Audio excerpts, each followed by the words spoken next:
you start the business, right? Because it's its own entity. It starts to take notice of who's what and who's playing what role.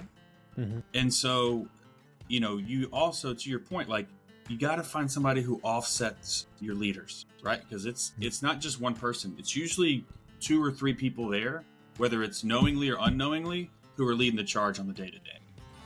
Constructing your life is about much more than just building a bank account. Each week, join mindset coach Austin Linney as he interviews guests who are constructing their dream lives and impacting the world around them on a daily basis. If you're an entrepreneur or wanting to start a business, or you just want to hear motivating stories of how others have overcome the odds, you are in the right place. And now for your host, Austin Linney. We got him back. Mr. Matty Marshall here. A little worse for the... But, the question, you were telling me a story beforehand, when is too early to give your kids NyQuil? I think that's the... Yeah, that's fair. Yeah, I'd say the perfect time is right at bath time. So it gets about an hour for everything to kick in. And, he's on the chapter books now. So we just whip out Harry Potter and he'll be asleep in no time. God. I was just telling my previous guest, his dad started a business when he was a kid. 2 weeks into me being CEO of the small business, I called my father and I go, you did this for 44 years? Like, you started a business and you took us to school and we had sports and you did this. Like, willingly. And I just went, I'm sorry. Yeah. I didn't know. I didn't know. I'm so sorry. The full circle moment is amazing. So on that vein, what I am fixated on right now is energy, kind of how an owner portrays himself. Let me give you as his example in real time. So my guys like to mess around a lot, especially being from the country. And so there's some things. I had a 40-foot trailer. I was backing up to load up some material this morning with my truck. And it was early in the morning, and let's just say I wasn't firing on all cylinders. So it looked a little wonky. And then, like, all of them are out there, and they're like, hey, boss, like, I thought you were from Texas. Did you not learn how, but somebody could take, we're joking. I said, I'm going to file a formal complaint with HR. But when I left, I thought to myself, the only way they would feel comfortable doing that, messing with me, is if we had a good relationship. And so it's an amazing takeaway because, I don't want to be the boss that's feared, but I don't want to be their best friend either, but I want to be somebody that you can have a relationship with. Yeah, I think it's setting boundaries, right? So I'm a younger guy, and I have people who I work with. We never say work for, right? We always work together. So who I work with that are older than me, right, are more experienced. And I've told every single person that I've hired or when we came on board is we're going to build our relationship and the foundation of this company off one key principle. It's just respect. We're going to respect every single thing that everybody has to do. And if we become friends off of that or off the clock, or you're friends with the dispatcher off the clock, that's great. But we're not going to let our friendships dictate the business. And so, I think having a healthy, I wouldn't say fear, but respect kind of can elicit a little bit of fear, right? I better come to this guy correct because I respect him and I don't want to be wrong. I think to your point, just lets everybody know what the basis is and where the line is also. So you don't have to, as the owner, you don't have to cross it and say, hey, hold on. No. We don't talk that way. They know where it is, and they know the trailer incident. They know what language they're going to use with you. Their boy be a little different, right? But they know where the line is. You've created that line subtly. But you got to get people to work with you. They can't work against you. And so much of what is done as an owner or CEO of a company is unspoken mannerisms, but unspoken especially in the trade industry, right? It's I find most of the viewpoints to be so antiquated and out of date. We're in a new world where the 20-year-old employee and the 60-year-old employee, they want two totally different things. And they came from two totally different generations too. How do you navigate that and understand that as somebody in charge? I think what I found to be kind of the great equalizer is time. Is time spent. Everybody wants to be in front of the person that's making decisions for them. And I think that's how you can kind of get everybody on a level playing field. But you're right. 60-year-olds want different things than 20-year-olds. 60-year-olds want time off, right? Mm-hmm. They want, but also know at the same time, I'm getting paid, right? Because you offer them a day off, they're going to say, no, boss, I want to work, right? Yeah. So we compliment them by saying, hey, you worked really hard today, or hey, you've had a really good week. Why don't you take the 4 hours off? It's on me, right? Mm-hmm. Where we give the 20-year-old the concept of control over their time, right? Hey, you're the one that can run ragged if we need you to. You can run 10 hours, 12 hours. You've proven that. But if you can get it done in 6, I'll work you 6. Or if you want more, I'll give you more, right? So kind of giving them that control has helped us with the younger crowd, because I've tried to give I call him my superstar, right? He's 22, 23 years old. I've tried to give him the days off. He doesn't want it. He's like, no, boss, I want to run 6. I want to run 7 days a week, right? No. So what we do is just, you got to control it. We got a young killer on our team, and he's having a baby at the end of the year. And I said, well, until that time, we're going to work. We're busy, and we're going to work you. I said, you're going to have more diapers. You're going to be able to afford more diapers. And he was like, whatever you need. Yep. And one of the things I came up with a year and a half ago was it's never been more prevalent to do leadership through the generations, right? And you have to understand where everybody came from. Look, if you're 50 and up, you do not need a rah-rah speech from me. And if I give it to you, if I give it to them, they're going to feel like it's inauthentic. Fair. And if you're 20 or you're 18 or you're 19, 9 times out of 10, I'm telling you to stop beating yourself up. And sometimes you need a little swift kick in the you know what. Yeah. And we've had that conversation a couple of times with our younger guy, just saying, hey, you're a leader, right? Whether you like it or not, we've identified you from the leadership circle as a leader out in the field. And that may be a lot of pressure for you. And not as bluntly as I'm about to come up with, do you want it? There's certain questions you can ask to figure out if they want that, right? And for our guy, he's spoken to us and saying, hey, you're right, I need to be reined back in, right? If y'all see me starting to get complacent, if you see me not doing what I'm supposed to, can you just let me know? And he is one of those guys that, he gets mad. 23. And he said that to you? That's amazing. In so many words. Yeah, in so many words. That's so good. He knows what he wants, but also, you know this from seeing it. When you come in and you provide people, we can call it with a better life, but let's call it what it is. You're giving them the opportunity to make more money. Yes. And so he's doubled his income this year over last year. So what's he going to balk at? Because proof's in the pudding. And you're like, I'm sorry if it comes off as rude or stern, but this way is working for you. It doesn't work for everybody, but this way is working for you. So if you want to make adjustments, we can, but I think we should probably keep with it until it doesn't work anymore.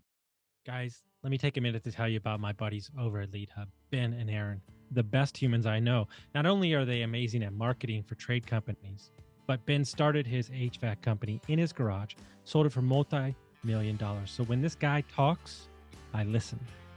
When we took over Dietz Mechanical, we had 22 reviews in 22 years. In 7 short months, we went from 22 reviews to 107. We went from a 4.2 to a 4.7. We tripled our Facebook presence and we tripled our calls. If you're an HVAC, plumbing, electric, landscaping company, and you're looking for a no BS approach to marketing, you're looking for people who have done it before, you got to go to leadhub.net. It's so wild to me because we're starting to hire sales guys. Not at first. We give them a pay till they get their feet underneath them. But we're starting to pay commission 100%. They get huge rips, And if I was young, I would want a ceiling. And it's so crazy to me because it just puts them in a different mindset. Like, he's like, do you mind if I go out on Saturday and cold call? And I was like, excuse me? I was like, do you want to get married? What is going on right now? But for me, man, I would have loved that opportunity at like 2021, no cap, and just go crazy, dude. That would be so cool. Yeah, and to have the opportunities that I know that you're bringing in, right? Because you and I are very similar in, I wouldn't say our marketing and advertising approach, but what we're trying to get to the technician, right? Qualified lead who has their questions answered, but they're a fan of the company first and foremost, right? The rest of it comes in time. And if you can show this guy, hey, I'll give you the good opportunities if you just do what we're asking you to do, whether they're 23 or 63, right? If they get it, they're going to say, yes, boss. Well, the number one thing I say in an interview when I'm recruiting is there are no hierarchy in the company if you have the right attitude and you work hard. You don't have to wait 10 years. If you're going to show me what you're doing, you're going to be in a van first. You're going to be on deck to be a sales guy. You're going to be on deck to be a manager, maybe a regional manager. There is no, like, just because you've been here for 20 years, like, those guys have a place in the company if their attitude's right too. That's what I think we need to get away from as owners and bosses. And I think too, like, there's a reason why they're in that position or in that field for the past 20 years, right? Either they had the opportunity and let it slip by, they had the opportunity, didn't want it, right? And you can't force people, it's that whole square peg, round hole. You can't force people to be something either A, they don't have the aptitude to be or don't want to be, because you're just spinning your wheels. And that time may be better suited for somebody who's 23, 24, right? And it may take longer, but that was my journey. I came into a company and I had a boss who identified me and he said, I'm not giving it to you. You're going to have to earn it. But he laid out, like, this is what I need from you. And whether it's a year or 3 years, it took me 4, right? This is what I have to feel comfortable with to give you this opportunity or role, And I think it's true anywhere in the trades. Technician, sales, sales manager, comfort advisor. Give them a list of rules. Identify it as a business owner. Don't overcrowd your KPIs, right? Time on call, estimate conversion rate, average ticket. Those are our big 3, right? Everything else spawns off of that, right? But if I can trust you to spend the right amount of time on the call, that helps dispatch out, helps me out, then I can measure how many calls a day you need, true conversion rate, to know if we can keep up, right? And then average 1, right? Because your best salesman, it's easy to come down $2,500, right? It's not easy when the business needs some cash, right, to sit there and sell it at the clip that you need to sell it at. So, and I think at the end of the day, while you were saying all that, I was thinking about your relationship with your significant other, right, and all these things, right, and honestly, everything that we're talking about right now is not easier for us, but doable for us because we've spent time working on ourselves. Yeah. And if you're an owner and you're not getting out what you want for the team and you're constantly complaining about what your team's not doing, I'm going to go out on a limb and say it might be you the one that needs some changing. What's it? The 3 fingers? I always will check because I can't remember if the thumb points back at you, right? So you point your finger, you got 3 point right back at you.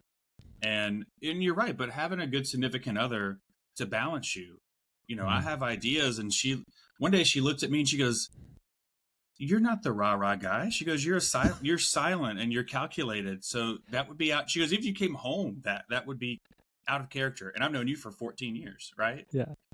So I think going back to one of your first points is not acting out of character as a leader or owner or CEO. Because that's when people start to get worried, even if it's with the best intentions, right? If I came into Right Services today, the sweetest, nicest, not that I don't have my uplifting moments, but like overly forced, they'd look at me like something was wrong, right? Like, wait, hold on. Because I speak mine through numbers, right? Like, hey, great job this week. This is how we identified it. That way there's no misconception, you know what I mean? Because I have a stern face, and so I would not work well. I would not work well for you. I would not work well for you, and I know that about myself because I'm older now. But it doesn't mean that you're not a great boss.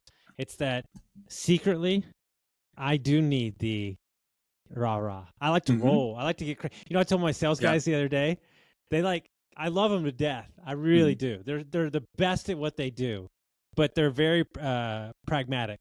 and their delivery. They don't agree to anything until it's just how they do. And I say, guys, do you know how much work it is to unearth new business? I was like, could you, just for shits and grins, like give the boss the day? Like, could you be like, hey, boss, super excited about this new opportunity. I'm going to look into it for you. Instead of like, I don't know if we're going to bid on it. And I was just being as honest as I could. Like, I like to stay on the positive realm. But what I've learned, because my old podcast host was similar to you, it's easier to be positive when you know your numbers. I live in this, like, sometimes I live in this world where it's like just more business, more everything. And they're like, yes, yes, yes. And it's like, okay, that's cool. But like we have constraints around capacity, knowledge. But if you know your capacity, you know your knowledge, then you can go out and sell even more confidently. Or if you have somebody that offsets you too. Like the guy who's running my day-to-day right now, exact opposite. He can't be deterred. Right now, we have to show him certain things, but like he's the most calm, cool, collected. He's been a sales guy, right? He knows what works. We tried the like good cop, bad cop, but I got to be good cop for once. Yes. It just, for both of us, it was out of character. Okay. You know? And so I can't come in like a hard ass every day, and he can't be a softie every day. But you start the business, right? Because it's its own entity. It starts to take notice of who's what and who's playing what role. And so, you know, you also, to your point, like you got to find somebody who offsets your leaders, right? Because it's not just one person. It's usually 2 or 3 people there, whether it's knowingly or unknowingly, who are leading the charge on the day to day. And I think that you have such a will to be successful, not for you, but for just the overall, you know, culture and company, right? And you know where you're headed, that sometimes that can come off as I don't care, but it's like you're just so into it, like that you're like, hey guys, this is like, I know that you think like when when us owners like have a good quarter, you think that we're riding around in Bentleys and stuff. Yeah, it's the farthest from the truth. We're the last ones to get paid. And so I'm really doing it for you.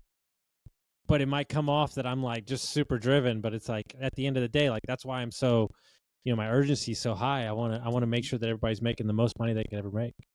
Yeah, and I want people to have freedom, right? Because that was something, you know, we talked about in our last session. Like I came from, there's the illusion of freedom in the service industry, but it's really not, right? Like you kind of just go, right? And it's like, yeah, I'm free. Like you're not. You have to go ask permission to use the bathroom. You don't get to eat when you want to eat. You know, you don't get to take a break. You know, so for this, like, I don't want guys where after every call, what happened, right? So we're trying to build a culture of accountability based off of, like I said, raw, easy to read KPIs. And as we get to certain levels, there may be some requirements, some extra requirements. But I want you to know whether you had a good day or a bad day, a good week or a bad week, without anybody having to rub your nose in it. Because what I've found with technicians is, and installers for that matter, if they have too many go backs, is there's this huge wave and there's very little that we as business owners can do, but we can help the extremes, right? I used to tell our guys, I can live with 82%. If I know that's what I'm getting, I can live with that. I can't live with 96 down to 62. Like I can't do that, right? That's a C average. I can't do this. Right. But let's just make it a little softer, make the waves a little bit softer. And I think a lot of that comes from them feeling like they're in control, you know, because if you look at a technician's world, there's not a lot that they can really control. Right. There's a dispatcher screaming at them. Hey, you got to go here. Hey, you got to go here. Hey, did you order this part? There's the service manager. Hey, you know, when are we getting this rescheduled? Hey, your time on call is a little bit higher. Right. There's the owner trying to drive the business. There's a GM trying to, you know, implement certain things. There's so much going on in their head. And for me, if I can take a little piece of that out, right? So there's not so many people that they think are yelling at them, you know, or on to them or watching them. Maybe that creates just a little bit more freedom. I've never thought about that until you just said it that way. Because I was thinking about something different. I think that owners have it twisted, right? And what I realized this morning and I've realized it for a while, but it really hit this morning. What your team needs from you as an owner or leader in a company is presence. Okay. And what I mean by that is it doesn't mean that you have to talk to everybody. It doesn't mean that you have to be, in every meeting, but you just being there provides stability in their minds. Like 100%. seeing, like I've been gone for like 4 days because I was out, I've been gone for like 5 days because I was out last week. Like just being there for like an hour and just them seeing me, like, okay, cool. Boss is here. He didn't leave.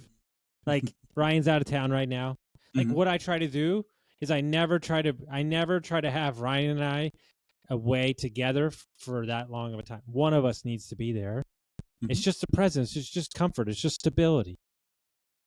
And it's them knowing that, because everybody wants your time. That's coming back to like me thinking, how do certain people do this at bigger companies? Because there's 18 of us, and every time I walk in, I feel like all 18 have something that they want to talk about. Yeah. But it's, what do people genuinely want? Like you just said, they want to be heard. It doesn't mean that I have to spend an hour on their problem. Sometimes they just want to know that they're right, Yeah. But it's correct. It's your presence, and it's creating a culture where people feel safe. And that's something that we talk about a lot. This doesn't mean we're going to be pushovers, but you're going to feel safe, you're going to feel cared for, and you're going to be loved here. That's it. Those are the three things that I want you to be, because like you said earlier, if you're those three things and you're easy to work with, there's something here for you. I don't know what it is, but there's something, and there will always be something for you here if you can live by those principles. And back to your previous point, one of the things that changed my life as a leader is not having, okay, let's say that you have an employee who's very quiet, who doesn't talk a lot. Me needing to get them to talk to me is for me, not them. And so now I just, okay, you're quiet. You don't want to talk that much? Cool. Like one of our guys who didn't speak to me for like a year is now one of our best leaders and talks all the time. Like he just had to grow into that, but I didn't need him to talk to me. Like I have a guy that works for me. I'm not, look, you say whatever you want. It doesn't matter. I don't care what you think. Like he doesn't like to talk to people. He's just not that type of guy. He works on a job he doesn't have to go into the office for. I haven't seen him in like 4 months. He shows up every day. We've talked like twice through text. He shows up every day, works 8 hours a day, does amazing work. Why do I need him to be anything he isn't? And grow into a role that maybe they're not suited for. Yeah. You should want this. Well, maybe he doesn't. Yeah. Well, my wife and my brother are two of these. My brother played D1 basketball. My wife played Division II soccer, both team captains, right? So you think they just have it to lead. Their jobs now, they don't want to talk to anybody. They want to but there's some of those brilliant people, right? But there are people there that just tell me what I want to do, because I have a life outside of this. And when you have people like that, you got to identify it and know you need A and B players, but you also need people who just go get things done. And that's what both of them do. Give me a task, boss. And that's kind of the sport mentality, right? What's my role? Got it. Done. Right. There's a podcast that just came out you're going to be obsessed with called The Glue Guys. Okay. Alex Smith, Shane Battier, and the guy that led the IPO. There's 3 podcasts out. The first one's about leadership, and they give you behind the scenes stories about Andy Reid, Jim Harbaugh, just crazy stuff. I just halfway through the second one, they're talking about team. I got to tell you a stat, craziest stat ever. So Shane Battier has done a bunch of talks for Google, so he's got inside information. Since Google tracked data, leadership has been Googled 92% and above every year. Every year it's been Googled. Wait for it. Teammate, 1%. Wow. It's eye-opening. And so they talk about how to be a good teammate, what it means. And what he talks about, Alex Smith, he's wearing the shirt of a guy who was undrafted, who only played on special teams. And he said that was the best leader on the entire team. Because they're willing to do everything is in a team aspect. That person, like to say on special teams, that's a job nobody wants, right? But you and I know, we watch enough football. Special teams will make or break a game, right? And if you have one guy, I mean, I'm a Saints guy, so Taysom Hill, right? He's on every special teams unit and then go plays offense too. But he's the guy, when they need a big play, he's going to bring it. And if he's bringing it every time like this, there's no other reason. There's no other excuse, right? Because that's their audition. I'm a big statistic guy, and that one's crazy to me. Everybody wants to be a leader. Dude, I tell you what, I'm not saying he was my favorite person, but my old baseball coach in high school had a great quote. He goes, "Everybody wants to be a chief. Nobody wants to be an Indian." He said, "We got way too many chiefs and not enough Indians." Look, you know how much you can learn by coming on and doing your job with a group of people, talented people, and learn a couple years. And, I was talking to a guy today, 30 years old. The first ever investment he bought at 23 years old was he went to go buy a 20 unit, and the broker goes, "Hey, so the entire family wants to sell out of their real estate. They have 13 different properties. Do you want to buy all of them?" And he was like, "Sure." And so he just said yes. And so he figured $15 million raise. And he didn't make a ton of money. He brought in partners that could raise the money and everything. But he goes, "Austin, that deal," he goes, I made on my fee up front, I made my entire year's salary in one deal. He goes, "I also then bought 7 other deals because of that." He goes, "Everybody says, 'Oh, you got screwed over on the deal.'" And he goes, it changed my entire life. And that's what people don't understand. They're so worried about the short-term benefits or what they're going to get out of it instead of just being there to learn. Yeah. I mean, that's kind of the evolution of Right Services right now. So we have a lot of people who were in it during the bad time, right? And we've grown, and we still have every day is a challenge. Yeah. You know what I mean? Like, we're going to live and breathe with what comes through on that sales funnel, right? That's just that's the nature of this industry that we're in. But as I say, if we can be more calculated and set goals, the stress level doesn't mean it's not there. The stress level just goes down. You know what I mean? Because you said it earlier about, revenue, right? Just go out there and sell. Sometimes you can't outsell your problems, right? If you got operational issues. And we had operational issues, and we still have sales issues, right? That we need to clean up and get through.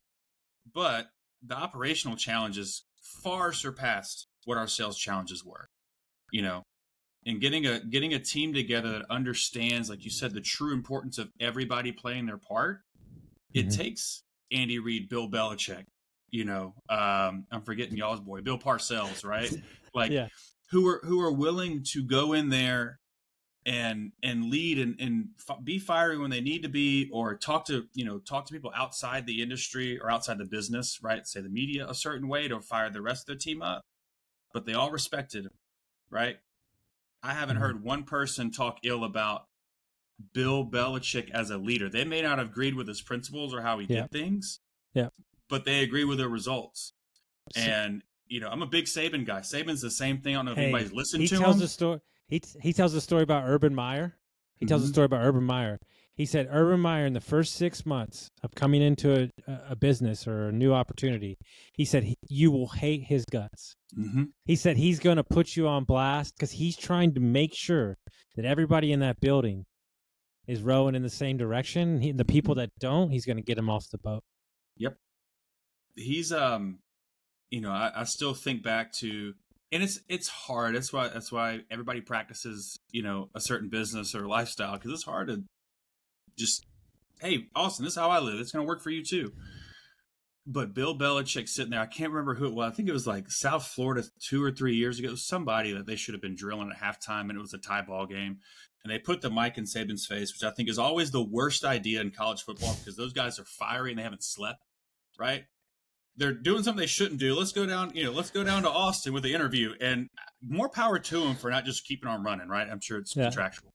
But he says, if we just do what we're supposed to do, we'd be up by 40. And they said, what's the message to your team? He goes, it's the Nick Saban line, right? Trust the process and just do your job. That's my message, right? To your point, it's not rah-rah. It's not fiery. He went in that locker room and said, you're better than this. go do your job and the results come after. Yeah. And having that clarity as a leader to know your way works, and it's just on the people to go do it. I mean, that's, while it's stressful, also has to be a little freeing. The most important thing for you and I, and something I'm working on daily, is I'm realizing that my personal health is the stir that makes this thing go around. If I am not healthy and taken care of, then I can't be the energy that is needed, because I have no problem telling you that this takes a lot out of me. It is a lot, especially at the rate we're growing, especially everybody bringing on new people. And so I'm realizing that my personal health and my downtime is like literally number one. Absolutely. I have a hard rule with my people, and it's, I am turning it off at 6:30. And if it's an emergency, call me, Slack me, whatever. But I owe it to my wife and my kid to be the best version of myself. And my kid's 6, right? And he takes a lot of energy too. But I can't be so drained that, when he comes home and he's ready, I'm just sitting there with my head buried in my phone, not paying attention to him. So I need other leaders in the company or companies, right, that we work with to make it to where all of the things outside of 6:30, outside of a car crash, right, somebody falling through a ceiling, something on job related, is wrapped up and tied up by 6:30. Doesn't mean that things don't come through past then. Doesn't mean that we're not going to answer the phone, but they have enough leeway to know, hey, can this wait till tomorrow, or can I solve it by myself? Because you're right. What gives me energy is pouring into those two. Yeah. Right? Yeah. You'll know if I had a bad day or if I'm in a bad mood if I didn't get to spend time with them the previous day. Sure. That's my recharge, and that's something I hold very close to me. And I think one of the coolest things is what I've done, and this takes a lot of personal responsibility, is sometimes I don't answer the question, and then they figure it out for themselves. Well, I remember I had a boss who once said, I was asking them, it's a friend of ours, right? I was asking them a question, and he looks up at me and he goes, "Are you giving me this work?" And I sat there. It didn't come off that way. I don't know the intent behind it, but I didn't receive it that way. I didn't receive it as I just received it as, that's a good question. No, I'm sorry. And he just kind of looked at me and goes, "Tag me in if you need my help." I said, "Got it." And so I just went back, right? But that's a good thing. That's a great point you bring up. Is like, no, you don't just get to assign me more work. That actually needs to be the other way around, right? Yeah. Because if you assign me that, look, I have a rule. It's very simple. I don't even know how I came up with it. I will allow you the freedom to execute on everything. But if it gets to my desk, I'm owning it all the way through. And you are removed from the situation until it's corrected. Whether that be a 1-star review, an issue with the customer or vendor, you have full latitude to do whatever. But if it gets to me, I'm going to own it. So don't let it get to me. And it's a great way to figure out whether people want more or don't want more, right? No, it's my sales manager. He's like, "Hey, I sold this thing. They needed this, so I gave them the discount. This is why I did it." Boom. Perfect. You just answered a perfect question. Let's do that. Thumbs up. Do that over and over again, and we're good to go. So people want to reach out to you. They want to find out about you. How would they do that? Really just through LinkedIn. Matty Marshall is a great way to look me up on LinkedIn. I'm not very present on Twitter or X now. Also Facebook, Matty Marshall. And then Instagram is Matty_Marshall 7. Or go to writeac.com and you can find out more about Write AC services. Love it. Guys, if you got some value from this, send it to a friend, and we'll see you next time.